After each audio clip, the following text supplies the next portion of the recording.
All right. Well, to be fair, when Danny's high, she tends to have such a guru wisdom about herself that it wouldn't be wise to neglect or ignore her advice or opinion about things when she's in that particular state of mind. But Sabrina revealed that between her savings, her 401k, her retirement investments, and what have you, she has around $190,000. Somebody pointed out, well, it's kind of interesting, when she talked about getting Maurice out of jail, she said she only had, what was it, 87,000. Well, the thing with that is, I don't think that Sabrina was trying to pull all of her money in order to get Maurice out. She was only trying to get the available funds that she had, like in savings and whatnot, because when it comes to like 401k and retirement, that would probably take a couple of business days or more to do the paperwork to transfer the funds.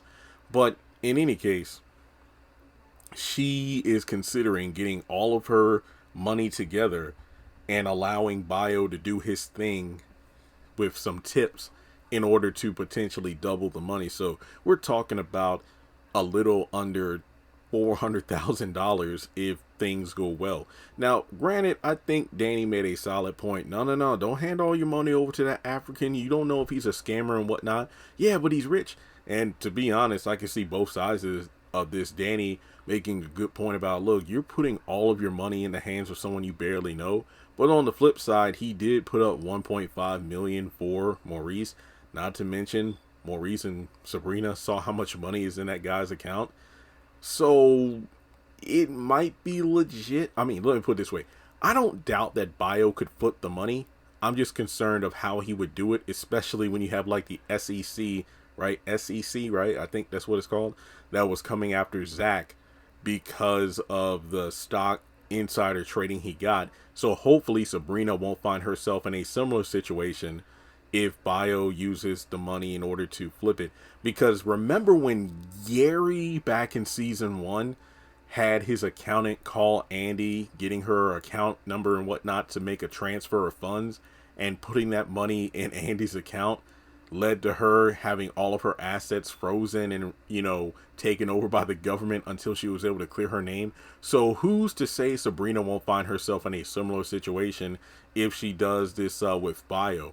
I mean, if I were in her position, I'd be like, hey, look, let me give you, I don't know, like 10 grand and see what you can do with that. I'm just not going to hand over everything and have you flip it, because I don't really know if it would work out. Because what if you lose the money? Then I'm screwed. I have absolutely nothing. I already lost my job, so I can't really afford to put everything up, But then Bayo could possibly sweet talk her and reassure her everything's going to be okay. But regardless, it's a major gamble. I mean, how do we know something won't happen where he will ask for the funds, but for some reason he loses it?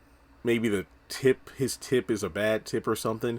And it's, when you kind of think about it, I'm getting semi Gary vibes from Bayo in that, he wants to treat Sabrina like a princess. You shouldn't have to work a day in your life, and this, that, and the third.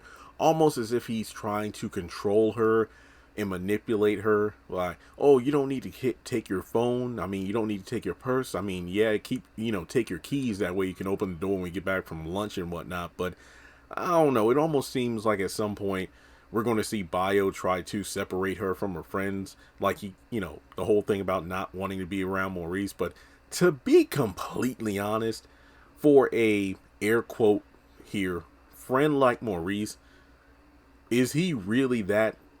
Okay, if you were Sabrina, would you choose to be with Bayo, a man who is filthy rich and who wants to treat you like a princess, but it meant that you would have to drop Maurice as a friend?